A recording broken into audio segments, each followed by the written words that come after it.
YouTube, what is up? Thanks for joining us immediately following U.S. Women's National Team semifinal match against Germany. Absolutely electric coming out of Lyon alongside Darian Jenkins and Sandra Herrera. I'm Lisa Carlin. The U.S., ladies, they got the job done. A 1-0 win in extra time thanks to a Sophia Smith goal, and the U.S. is going to their 5th Olympic gold medal match, their first time heading back to this game since 2012. So thank you everyone for joining us live on YouTube. If you're here, thank you. Like this video, subscribe to our channel because we're going live again on Saturday following the gold medal match. And so join the conversation in the chat. We've got comments, we've got thoughts, we've got conversations happening there, and we want to hear from you. Darian, if you're looking at the chat right now, do you see anything that people are talking about that's grabbing your attention, or what do you want to hear from the people on YouTube? Xavier squared, we'll call them. Nair with the foot of God. I thought that actually made me chuckle. So accurate. I can't wait to see a still of that save. I did think the players were offside on Germany, but So too. I thought it was an incredible save. The starfish, she kept the US in the game if they weren't, but she's such a leader on this team. It's fun to see her get action finally. Some tournaments it's a millimeter that breaks your heart, and then sometimes it's your tippy toes that breaks the hearts of others. I loved it. It was incredible. Hit that like button, Dolphin 5413. You are talking about it in the chat, so thank you so much. The Rumble Wagon, you say, hey, at least we can rest for 3 days now. Can we though? Can we though? Because we still have the second semifinal coming up, Spain versus Brazil. That match starts at 3 o'clock, so in about 20 minutes. Sandra, who do you have, Brazil or Spain? Who's going to win? Look, my heart desperately wants to see the return of Marta against the United States for a gold medal. I love all those storylines and high drama. But I think my brain is telling me got to keep it locked in on Spain. They look ready too. I agree. That's who I think. I don't know if Brazil, especially without Marta, can handle Spain's attack. Yeah, and I really want to see the matchup of Spain, how many players they get into the box, which Germany lacked. They created the 1v1s wide, got service, but there was no one getting on the end of it. Spain will do that. I want to see the U.S. rise to that occasion and see that challenge. What about you, Lisa? We'll see. I think Spain is going to get the job done over Brazil. We'll see, though. That's the other semifinal happening at 3 o'clock, but we're talking USA, Germany, a full recap. Hey everyone, welcome into Attacking Third for a special edition live recap of the U.S. Women's National Team semifinal against Germany in the 2024 Paris Olympics. USA gets the 1-0 win to advance to a gold medal match for the first time since 2012 in the Olympics. The U.S. are fighting for their 5th Olympic gold medal, and Emma Hayes remains undefeated as the U.S. Women's National Team head coach alongside Darian Jenkins and Sandra Herrera. I'm Lisa Carlin. Took 95 minutes into the extra time, but Sophia Smith is the girl of all girls. She gets it done for the U.S. Initial reactions from this match, Sandra. What were your emotions? What were you feeling? And now that it's all done, what are you thinking about it? Sometimes the sequel is better. I mean, that's what this game was giving for me. Look, you knew that Germany was going to make those adjustments. They even had their hand forced a little bit with some players unavailable, but I like that they came out to play. They said this is going to be for a potential spot in a gold medal match, and I like that they came with that response. And I also like that the United States were also equally prepared for that as well. They weren't shying away from trying to get their own looks, but as they weren't converting, I got a little nervous. I'm not gonna lie, and I was like, oh no, like they can't let Germany get into halftime 0-0, and that's what happened. And my nerves just skyrocketed after that, honestly. Going into this, I was really looking forward to seeing how Germany was going to switch up their tactics. Last game clearly didn't work. They weren't able to shut down the U.S., and I think Germany's biggest strength is that midfield block, how they can affect the game, how they can break up U.S.'s play, and I think they really did. They came out pressing similar to how the U.S. does in this kind of modified 4-4-2, and especially in the second half, as soon as they saw Emily Sonnet come in, every time they were pressing, it went to Sonnet's left foot. Anytime the ball was over there, she had to shift her body positioning. That's where they went, and I thought it worked out for them. They just ran out of gas going into the final third. They didn't have it in them. And the US, the tenacity, the commitment, love seeing it. I can't wait to see this final and who we got. You sound proud, Darian. I do. Job done. I do. I am. I'm like a proud stepsister. Sister? Yeah, I was gonna say big sis. I don't know how to relate to this familial way, but we'll say stepsister. You're not a mom yet. No, No, I don't want that. Sandra, we know you're feeling it too because you're back in your gold beret. You've strayed away from the black one. So thank goodness, because it proved to be some good juju. The U.S. is going back to this gold medal match, and against Germany, there were moments of really good soccer. Like this game for a neutral, I think was really entertaining and fun to watch, although at times stressful for those of us cheering for the United States, which is a lot of people joining us live and watching this. But it's a testament to the fight of the United States and the tactics of Emma Hayes that they were able to grind through another 120-minute match and ultimately get the win. Let's talk about from the very beginning, because immediately an hour before kickoff, we get news out of Germany's camp and news out of Emma Hayes' camp about injuries and players that are involved. We'll start with the Germans because there were forced changes to the starting 11 for Germany because of injuries to Alex Popp and leading goal scorer Leah Schuler, both of them unavailable due to injury. Leah Schuler out with a patellar tendon inflammation in her left knee, and then an infection for Popp. So that forced some change. But for Germany, they were going to roll in a 4-4-2 in the back, Berger, and then defensively, Roch, Hedring, Hendrick, Gvin. No changes there. In the midfield, a bit of change, though, with Buell, Minge, Lohman, and Brand, and then Nicole Ayumi and Newskin up top. So Nicole Ayumi slotting in the front line for Schuler, taking on some of the offensive pressure. I want to talk a little bit about Germany's starting lineup, because without Lena Oberdorf this tournament, they've already had to be forced into changes, dropping Alex Popp lower. Darian, without Popp and without Schuler, how much does that change what Germany wants to do in their attack? I think it changed everything in the final third. There wasn't the same bite, the same sort of threat. I honestly never felt worried when Germany did get into that wing space on the outside backs of Dunn and Fox, and then Neiswanger later in the game, where they were getting service because there just wasn't anyone. They weren't able to connect. They weren't able to pick somebody out. There wasn't a late runner crashing the box. And I think that's where we saw these heavy hitters, Schuler and Popp and Oberdorf, really affect Germany. But defensively, I thought Germany looked solid in the middle of the park. They were able to combine and break pressure when they switched the ball 1 or 2 times against the US. That's when they had a lot of success, but they just ran out of steam. There wasn't the energy, the same threat going forward with these big players, and they're going to be remiss not having them. This is just the nature of the tournament. You don't have any time to recover. You get a small knock, you're out for a game. We've seen it with the US able to overcome. But I really wanted to see the U.S. play a full-strength Germany, but we'll get it. We'll get it in another tournament. I have faith. 5th game in 12 days for both of these sides, and both Germany and United States going into extra time in the quarterfinals. Germany actually taking it all the way to penalties before they beat Canada. But that's why perhaps we're seeing some of these nagging injuries.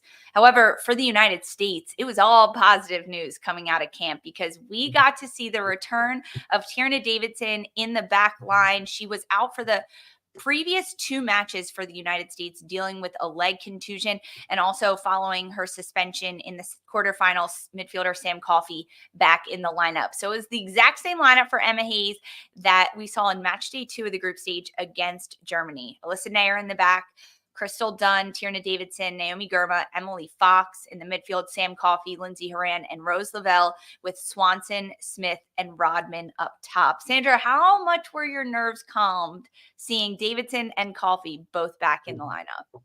I mean, this was it, right? This is the preferred starting 11 for Emma Hayes. These are the players that you wanted to utilize throughout the Olympic Games. I will say, listen, a knee contusion maybe sounds easy to play through, but I'm sure it is not. And obviously, the substitution for Davidson within the opening half, I think maybe alludes to that. Maybe how the swelling is kind of affecting her as a player for now. But still, to start the game, you want to have your preferred 11, and that's what Hayes went with. And I think two completely different kind of knockout round games from what we saw against Japan versus Germany today. When you have a player like Sam Coffey back in the mix and available for your team, I thought she had one of her better games of the tournament in this one. I've said that I wanted to maybe see some better defensive recognition from Coffey, and absolutely she brought it today. I think she also did a very good job in connecting passes and finding those open lanes to connect with forwards. So I think having your A team is the way you want to start off a game. But things definitely got interesting over the course of the game, whether it was through substitution windows or honestly even some of the tactics that Emma Hayes was presenting for this team. I think we saw a ton of different formations throughout this game alone. So good on them to kind of respond to them and get through it. Starting 11 for you, Darian, what stuck out? Well, Coffey back was massive. Davidson coming out at half was Davidson starting and having to come out at half was really a bizarre choice to me. I don't get it. I think if you were going to use Davidson, why didn't we see more service from her into the 18? Why didn't we see those long balls that we talked about last game were so important that could have brought Japan down earlier, I think, in the match and could have actually affected Germany, asked a few more questions because she can put a ball on a dime. I think we saw it once in the 45 minutes, and then you're using one of your subs to take her out. Why don't you just save her leg, save her knee, give her the rest, place Emily Sonnet or Casey Kruger, however she was going to adjust going into this match, who were perfectly healthy from our eyes, and let her rest. I don't think that she was used in a way that actually makes sense to play her only for 45 minutes as a center back and one of your very few subs going into this match. It really didn't make a lot of sense to me. Yeah, I think that she should have been used more effectively sending balls in that first half. Especially when you start a player like Davidson in a knockout match, you don't know how long the game is going to go, right? We could get 120 minutes. And if you're only using her for 45 minutes, well, it's almost not worth it at that point. Like it depends on the rotation and the structure. And you can always hope to be up a goal by the 90th minute. But you don't know how this is going to go. No one can predict it. But we did see Davidson give 45 minutes for the U.S. and then some rotation. Don't worry. We are diving into everything that happened between USA and Germany. We're going to talk a little bit about first half, what unfolded, what we didn't see, and what we wanted to see more of. Don't go anywhere.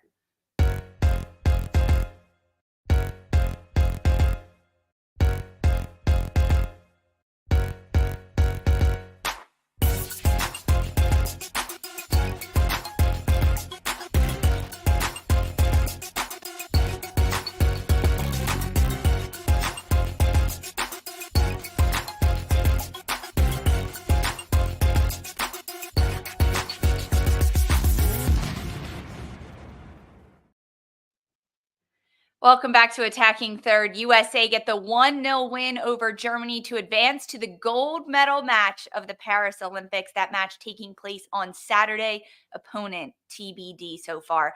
But it came down to an extra time goal in the 95th minute by Sophia Smith. We have to talk about the 90 minutes prior to that because there were 90 minutes of football that had a lot of momentum shifts. It had good tactics from both sides. It had a game plan.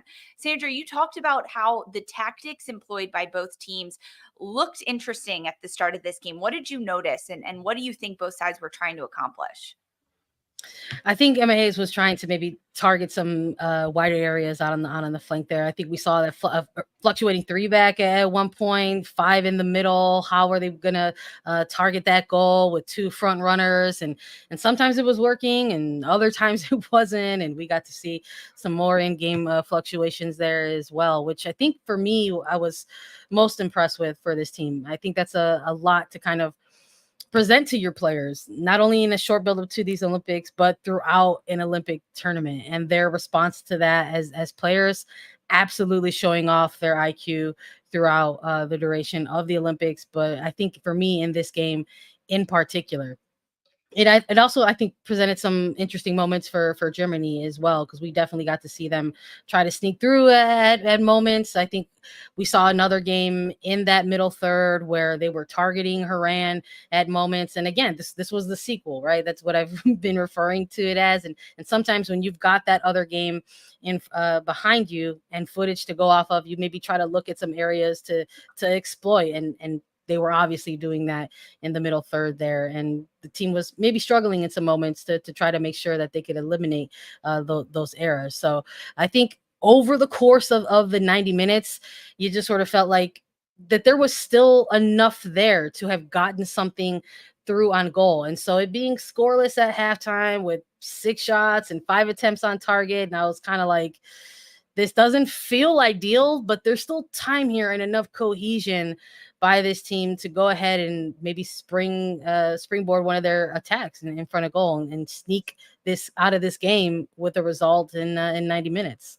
It looked really promising from the US in the opening 7 minutes. There were 3 shots on target already for the US. And I was like, great. They are just going to keep rolling, continue to gain momentum and keep possession, have the tempo of the game be dictated by Sam Coffey and so much of the midfield. But Germany really was able to kind of sit back and say, okay, USA, you're going to do what you want to do right now, and then we will disrupt you. And Germany did that because they had good possession. Around the 20th minute, it was a long spell of Germany controlling the ball, going centrally down the middle, then sending it wide in the final third to cross the balls in. And USA looked gappy with their central movements, their spaces between their defensive line and their midfield line and their front line. And when US was in possession, they almost couldn't connect with their front line. Like there was just a hair off, whether it was a little bit of tired legs or what they were trying to do. But the tempo shifts and controlling of the momentum really fluctuated throughout the first half and then even into the second half. But Darian, tactically, and when you look at what USA and Germany were trying to do, what were they trying to do? Well, as Sandra said, I totally agree. I think it asked a lot of both teams to change tactically in the run of game. US looking to isolate, get end line, cut the ball back. The German defense is so smart. You cannot keep up physically with the front line of the US. The speed, the reading the game, the being hopeful on the end of balls, anticipating where they're going to pop off. The Germany's defense did so well picking apart those passes, doing well on the 1v1s, covering for each other. So then US tried to go through the middle of the park. Germany adjusts. We'll go through the middle of the park. I think we actually saw the US have far more tired legs, specifically in Haran. Lavelle was overworking at times where she's not on the ball in the spaces where the US really needed her to be to facilitate passes into the front line or just start dribbling, running at people. And I think Germany took over in the middle of the park and were able to break the US down with a lot of 1-2s. Brandt was brilliant. Once she started to dribble, once she realized, okay, I'm not going to be able to send a ball down the line and we're going to be able to outrun Fox Germa. Great. Let's go to the park. And I think it was fun to see questions being asked of both teams that are so strong tactically and both of them adjust. And ultimately, the US, I think, did it so well. Like, nobody can handle the US front line. And this game fully proved it against a really strong German defense. Jule Brand, when she got the ball, she was splitting defenders. She was taking gliding 2 defenders at once and doing it from more of a central role than we're used to seeing Jule Brand do. She tends to be more of a wider player, but because Germany was stacking everyone centrally at times, that's where Brand went. And then she had to adjust. Frankly, I liked her centrally. I think she had more freedom. I totally agree. One thing I realized Germany did too, Haran, who we've talked a lot about, loves to take a lot of touches on the ball. She's a very technical player. She likes to drive the tempo of how a team is going to play. I think Germany snuffed that out. They were sending 1-2 players on her, knowing she wants to keep it on her right foot. And I think we saw them pick the ball off of her so many times. And I thought that was a brilliant just foresight by them to take advantage of that and then try to attack. But it's going to be interesting to see how the U.S. adjusts to that against Brazil or Spain in the next round, because I think that was a big weak area for the U.S. in this game was the midfield. It was a smart tactical game plan by Germany for sure. I think even without some of these players that they didn't have available for this match, not only did they have that previous game against them in the group stage to go over highlights, but let's be frank, they've had a number of games that they could go back and maybe look at the US's middle third and say, here are some things that we want to target. And it was evident today. We saw Haran get swamped, double teams that time, and struggled with that. Maybe when you add in that extra layer of some of the physicality that the Germans can bring, it was a tough start for sure. Sandra, what was that stat? 11 fouls in the first 45 minutes? Yeah, like most ever, like in an Olympic game. Incredible stat by the Germans. Congratulations to them. I mean, it's a good game in plan. this Olympic Games. Yeah, shout in out Olympics. In 2024, 11 fouls in the first 45 minutes for the U.S. against Japan. It was 11 fouls total in that entire match. So definitely a lot of physicality, but Germany having success in what they could do with the ball, right? When they were in possession, Germany got really expansive at time and forced the U.S. defensively to shift their entire formation, swinging the ball from the left and then going like 20 yards down the field. And then Germany quickly 2 passes and the ball is back on the right. So switching that point of attack and really being patient in their buildup, it asked a lot defensively of the U.S., which on top of tired legs, playing a lot of games, not a lot of rotation in the lineup and substitutes, can at times be worrying, right, to see the U.S. running around. But overall, they managed it pretty well. At halftime, we got to see 1 sub from Emma Hayes. Emily Sonnet came in for Tierna Davidson in the back line. And then in the 60th minute, 1 more sub. Lynn Williams checked on for Rose Lavelle, which dropped Mallory Swanson a little bit deeper into the midfield. Were these the right changes, Sandra, and at the right time? I think the Emily Sonnet sub is gonna raise some questions. I echo Darian's sentiments about maybe the game planning for player minute load into this game. You know that you have one of your preferred starters who is dealing with a knee contusion. They said to reporters in France that the swelling was something that they were trying to work with Davidson on over the course of the last 9 days.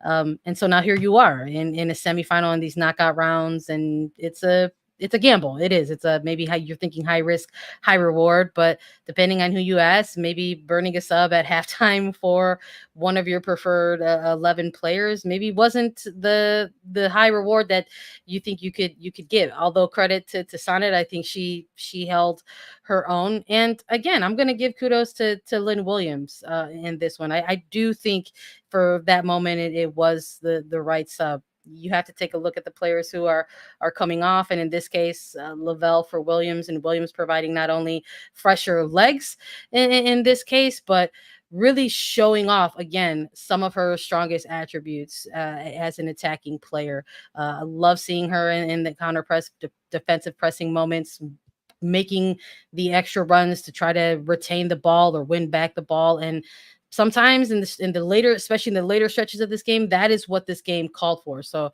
I do like the Lynn Williams sub especially. Darian, with subs, tactics, technical stuff, what would you have done differently in 90 minutes?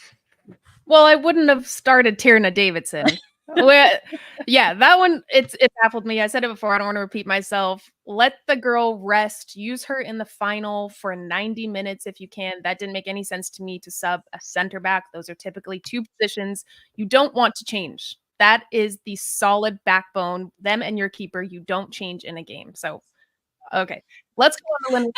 Yeah, I would have definitely taken out Lavelle for Williams. I think that was a brilliant sub, because even though we didn't see Lynn really get in super dangerous positions on the field, the threat of Lynn Williams is scary. What she can do to a back line, her speed, her finishing ability. She already has a goal in this tournament. It's going to change the way that you defend. The U.S., okay, are they going to look to go long? Well, Germany's now going to step back and give you space in the front. Now Swanson can thrive. this is where we saw Swanson start to get on the ball more, start to go 1v1, sending balls forward, which is what I wanted to see from Lavelle in the first half. So I think that that was a brilliant sub, and I actually really like the way that Hayes subbed in this match. I think maybe she listened to the pod and heard everybody freak out over the lack of subs from the last match. But I thought it was really good resting Dunn, getting Niswanger in. I would have liked to see Niswanger have a bit more service, maybe that looked a little bit cleaner, what we're typically used to seeing from her. But I thought the subs were really great in this match. Wouldn't have changed anything besides just having Sonnet start if that's what she was going to do anyways. Yeah, I definitely think Lavelle needed to come out when she did at 60 minutes. She looked tired, especially with the physicality of the game, right? You don't want Lavelle to get hurt. I wanted to see Jaden Shaw.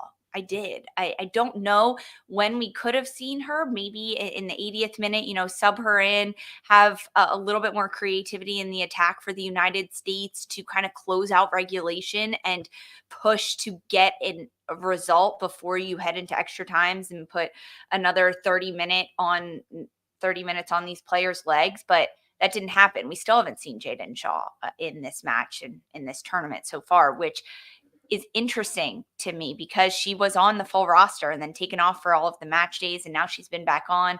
But we haven't seen Shaw yet. She can provide a lot in those lineups and all those changes. But ultimately, U.S. ends regulation against Germany 0-0. So we are headed into extra time. More time for these players to compete. What changes are going to happen, especially because towards the end of the 90 minutes, a lot of momentum going towards U.S. We're going to talk about extra time, the changes that came, the changes that didn't come, and all that we saw from the U.S.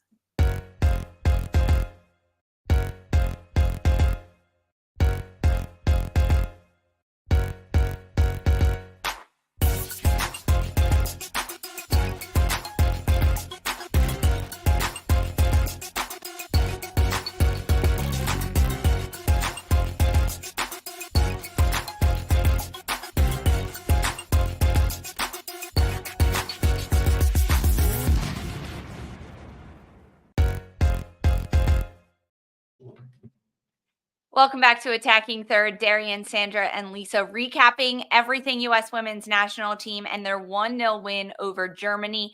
We ended regulation 90 minutes scoreless, and then we saw some big changes coming from Emma Hayes. Subs at the start of extra time for the U.S. Jenna Niswanger subbing on for Crystal Dunn, and Corbin Albert subbing on for Lindsay Horan. That is a lot of experience that left the field in crunch time. Your captain, a few-time Olympians, and we saw Albert sit a little deeper alongside Coffey. But these were big changes, Darian, to see at the start of extra time. Yeah, but I actually, if I could rewind and go back to the last segment, I would say I loved Albert coming in for Haran. Let's just redo the last segment. I think that was a really great choice. Haran just looked like she has logged so many minutes on her legs in this tournament. She's been a box-to-box midfielder, even though she's been playing higher up the pitch. So I thought that was great. Albert has a crazy engine. I think she also brought a lot of calmness and broke a little bit of Germany's 1-2s they were having and combination play they were having in the middle of the pitch. So I liked it. And again, like I said, Niswanger, I wish I saw more of her service in the attack. That's, I think, her biggest strength going into these matches is how can she put balls on a dime into forwards, into that deep run coming in, especially when you don't have Tierna Davidson in there to whip those balls in as well. But I liked this. And then Casey Kruger coming in. I kind of wish we saw her a little bit sooner. She brings so much to this team. For all that experience that left, she could have evened it out a little bit more. But again, I think these were really smart subs by Hayes. What y'all think? Yeah, I liked them. I thought Corbin Albert in for Lindsay Horan especially was the move. I mean, it was the right move because possibly maybe even the only move that the coaching staff could make at that time in terms of directly affecting that middle third. And I thought she worked well with Tim Coffey, which we have seen before in the past. We maybe haven't seen it over the course of the more recent months in the build up to the Olympics, but it definitely was giving early vibes of 2024 with some of the cohesion that we saw between her and Coffey during the Gold Cup. So one, I thought, did good to win foul, one free kick. I mean, that stuff is important when you're trying to manage a game in extra time. And again, I think you have to maybe take a look at who's available at that moment in terms of bringing them on. I feel like we have come on to some of these post game reaction episodes, and we have found ourselves echoing that similar sentiment around Casey Kruger. Would have loved to have seen her just a few minutes earlier into a game like this. And just when you think that she's coming in too late to have, enough of an impact on a game, you see Casey Kruger come up with an incredible clearance or a block or something like that. She had a really good headed clearance late in second extra time in this one as well. So that's exactly the type of defender you want to come into a game to help you close out a 1-0 lead in the knockout game of extra time. So a perfect game scenario for that type of substitute as well. Yeah, Haran looked tired heading into the extra time, and knowing that you've got 30 more minutes to play. Good subs at the start there. We get a goal, Darian. We get a goal in the 95th minute. Sophia Smith, her third goal of the tournament. Okay, break it down for us. Break it down for all the people. What happened on this goal? Teach us. Dang, I feel like there's so much that happened. I don't even remember. Swanson, like I said, once Lavelle came out and Williams went forward, it cleared up that pocket of space for Swanson to be able to get on the ball. She's not afraid to drive at defenders. This is where she's thrived since she was a young player, and I think why the U.S. has bought into her so much, and it's paid off. Her head up, she's dribbling, she's attracted players. Smith on the outside, she slips it through. And it seems like a little bit too narrow of a pass around the defender, but Smith is able to get on the outside shoulder, get around 1v1 with Ann-Katrin Berger. And as a forward, the key to scoring in these 1v1s is you want to shoot the ball when the keeper's on their way out to you. You don't want the keeper set where they can have a reaction to where you're going to put it. Smith, with her first touch, puts it over Berger as she's going down to make the save. And it goes in. US 1-0 against Germany. And the celebrations, you can just see the joy and also how freaking tired these players are, because Smith just laid down and everybody dogpiled on top. I was screaming at my TV. It was a sight, but it was fun to see it finally come together, because I think I didn't have any worry that the U.S. wasn't going to score, because it kept happening. There kept being these opportunities where the U.S. were just missing that final pass, and Swanson was the girl to do it, and same with Sophia Smith's finish. Yeah, coming out of post-game media availability that's happening right now, reporters on the ground, one of them being Meg Linehan, saying that Sophia Smith confirmed that she was too tired to run for her goal celebration. So instead, she just dropped to the ground and she let everyone come to her, and then they were going to roll from there. But it was exciting to watch this goal happen. Darian, I mean, you running through that makes me want to go outside right now, hit the pitch, and get a through ball that I can try to score and catch the goalkeeper coming out.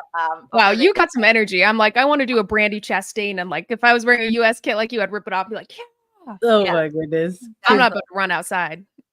Can't hardly blame her, honestly. I feel for them. They came into this game on extra minutes from a quarterfinal, and so to have to go through extra time again, can't blame her for the kind of exhaustive type of celebration. But you love to see it. I mean, there were moments in this game as someone who is local to Chicago and is able to watch Mel Swanson up close in a club capacity. There was a little nervous moment for me too, kind of seeing her push a little lower. But I know week in and week out how much you can thrive when that type of stuff is asked of her. Come lower, try to get the ball more, try to be that connector, that architect versus that finisher. And she's showing that she could do it all.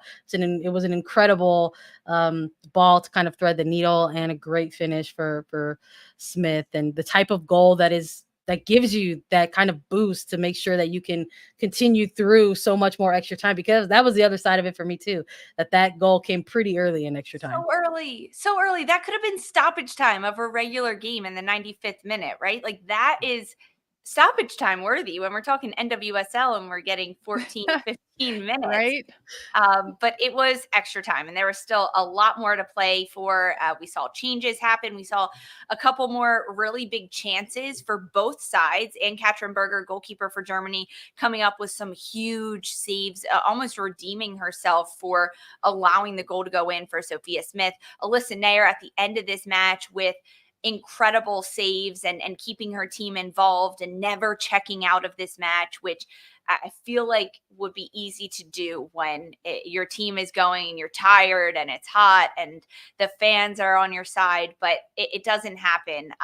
Nair continues to stay engaged and involved, and she had an incredible game, Sandra, Alyssa Nair. I just want to give her some props. She looks good back there. Massive. I think she's had a very good tournament thus far.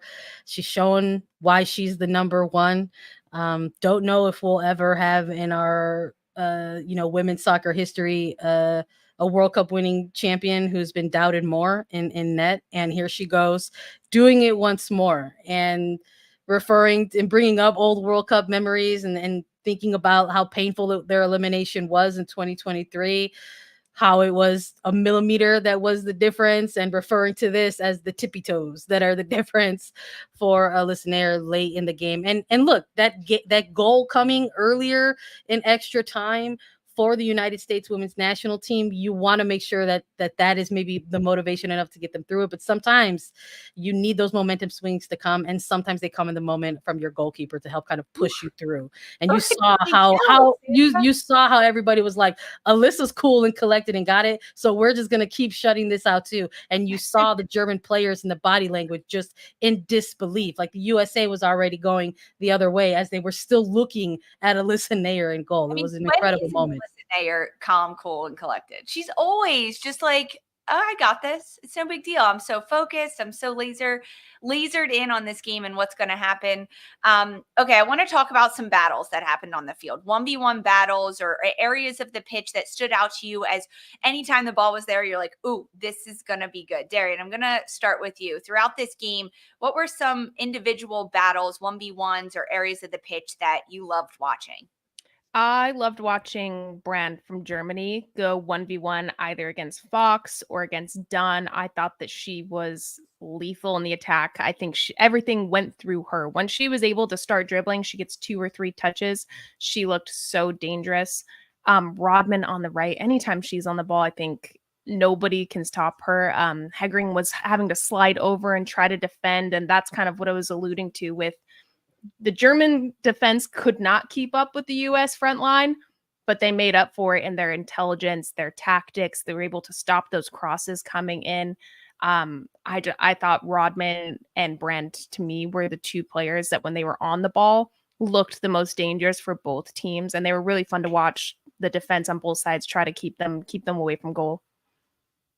For sure. I think I would go the other way, maybe go with Clara Buell as well. I think these are 2 players that we saw really step up for Germany in the absence of so many other star players not being available throughout different moments of the Olympics. So thought they really brought it today for sure. Shout out to the other veteran in Lohman, who was given some that middle third some fits. That was some good 1v1 battles there for sure. I think she herself was also trying to win a lot of fouls while Germany was giving plenty to the United States. But a lot of good individual battles for sure on the pitch. But ultimately, in knockout round soccer, it's what matters in the end is the scoreboard, and that's going for the USA.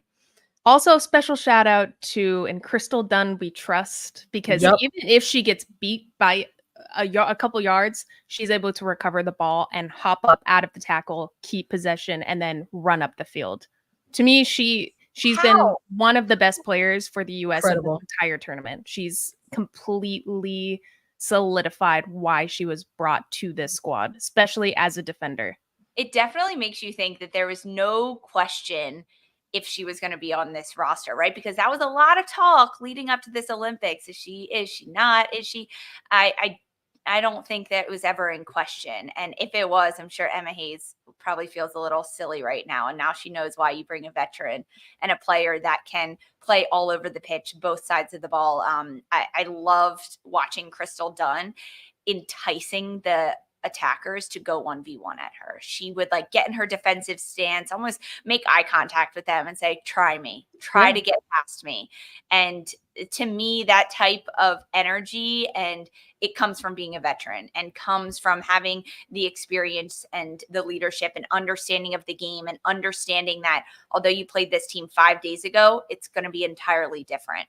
So Crystal Dunn, a huge part of this game, but we just talked 1v1 battles. We're going to talk players of the match and what comes next for the USA, because they're headed to the gold medal match. Don't go anywhere.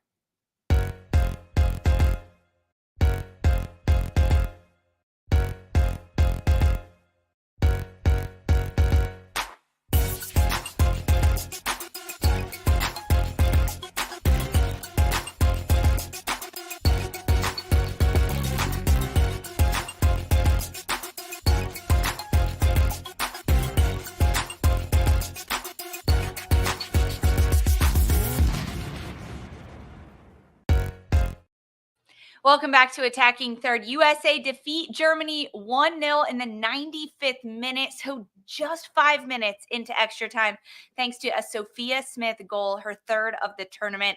We have to talk MVPs. Players that stood out, that impressed. Who is your player of the match, Darian? Ooh, me first. Mallory Swanson. She was kind of quiet the first 65 minutes of the match, and I think that's just due to our midfield low key, because she wasn't able to get on the ball. When she was, it wasn't in great position. She wasn't able to combine with many people. And I think once Lavelle came out and Williams came in, and she was able to turn face up, combine, commit defenders to her, slip passes through, it changed the entire trajectory of the U.S. attacks. And then she finally gets the assist. Brilliant ball through to Sophia Smith. Sophia Smith puts it away. But none of that happens without Swanson and her confidence and her energy that she seemed to just gain more and more of, even in extra time as the game went on, was so impressive. And to me, she was very clearly deserving of my player of the match. What about y'all? Oh man, I think I'll go the opposite end. It's a toss up for defensive type of players, but I'll give the love to Alyssa Nair in this one for sure. I'll go with the goalkeeper. I'll save the other defensive player for Lisa for sure. But I'm gonna continue to give Nair her flowers. Look, I think she was forced into a save early in maybe the opening 20 minutes of the game, but she ultimately did a really good job helping the defense remain organized against a German team that were kind of effective in their moments of transitions. And I thought she continued to make good decisions, especially in extra time. Even when a bobble came, made it look cool and said, I got it, don't worry. And tried to spearhead, right? Tried to quarterback it up the pitch. And of course came up with that incredible late game stoppage time save and kept the team in it to win it. I'm going with Alyssa Nair. I like that shout, Sandra. She deserves it. I'm going with Naomi Girma. Hands down, my player. I could have guessed you were going to go Naomi Girma. It's so easy, Darian, because she is so consistent. Consistently the best player on the field. Consistently knows where she needs to be, understands her marks, gets that this is a player that just knows how to adjust in game to feed her teammates. And there were a lot of players of the match for me throughout this 90 minutes, but there was a moment when Naomi Girma picked up the ball defensively and she started to just run forward. She had time and space and she could read the game and understand. I think this was like the 60th minute. Like, there is space ahead of me. I'm going to attack this because we are going to score in transition. That's where it's going to come from. She attacks the entire middle of the field and then she finds Swanson on a dime. It goes right to Swanson. It is called offside and brought back. But that play stems from Girma. On both sides of the ball, she is just the backbone of this team. And that's such a young player playing in her first Olympics. It is no wonder that she looks so good and that she is going to be such a steady force for this U.S. side. She has played every minute for the U.S. women's national team over the last 9 matches at the World Cup and the Olympics. And she is the only field player to do so. That doesn't I had to let you go with Girma. Yeah. It's not a bad shout. I also say I love seeing her in the captain armband. So good. I think glimpse of the future for sure. Yeah, it absolutely is. I think she's so deserving of it. And there's never a moment where she doesn't look like she has her ish together. You're never concerned. Even when there's a breakaway, Germany's combining, they look close to goal. Germa's always there to clean up, whether it's a touch or she's dribbling out and gets to half and sends this beautiful ball forward to Swanson. She looked incredible. So it's not a bad shout. I just knew it. I knew it. I knew three good players we chose. You can go with anybody. Not a bad choice. I mean, there's a lot of players we could have chose for sure, but Germa's ability to save the day without breaking a sweat. That's what it is. It's so effortless and it's so seamless because she's in the right place at the right time and her body positioning is always correct. And she does it with a smile on her face. She got called for a foul during this match and she was like, I didn't foul, because she doesn't foul. She makes no mistakes. Germa can do no wrong. Okay, so Swanson, Alyssa Nair, Naomi Germa are players of the match, but we are chatting about what is next for the U.S. because they're headed to a gold medal match. Stick with us.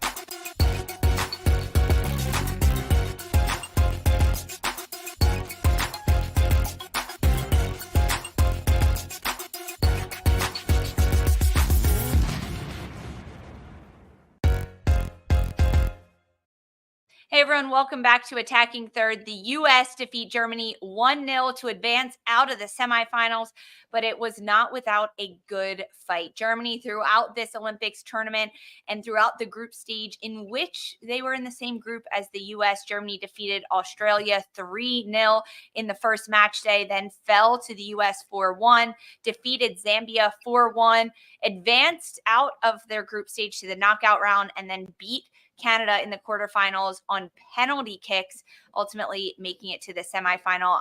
Germany has grown a lot, Sandra. I just want to shed some light on that team and that federation through a lot of adversity without Lena Oberdorf in this final match, without Pop, without Schuler. What's next for this German side? Well, it's not over. You know, they still have a medal to play for. There's a spot on the podium for them if they go out and compete against either Spain or Brazil, whoever the winner of that will be. But tough. They had a lot of adversity that they had to overcome in this competition. I would even argue that goes outside of player injury or availability throughout ahead of the tournament and throughout the tournament. But you know, even amongst the coaching staff, they've had to rotate coaching hires in and out ahead of this Olympics, and who that's going to look like moving forward, I think is yet to be seen. You know, this is a program that really wants to ensure that they are on the right track, that they can get back to competing at these types of levels. And so, no, it won't be gold or silver, but they will still be in this tournament to medal and take home a medal to Germany. So the job's not done. And who knows, this could be a moment that helps continue to propel the program moving forward. Another opportunity for Germany. We'll see who they will face in that bronze medal match, because currently it is Brazil versus Spain. That match happening right now, and the U.S. will face the winner. Now, it is likely, Darian, that this winner could be Spain, reigning world champions, dominant in their play. And at the top of this episode, you talked about the U.S.'s midfield and it looking a little bit weak in this match versus Germany. Spain would eat that up. Spain would eat that up. What does that tell you about this potential gold medal match competition, whether it's Spain or Brazil, and what you expect from the U.S. midfield?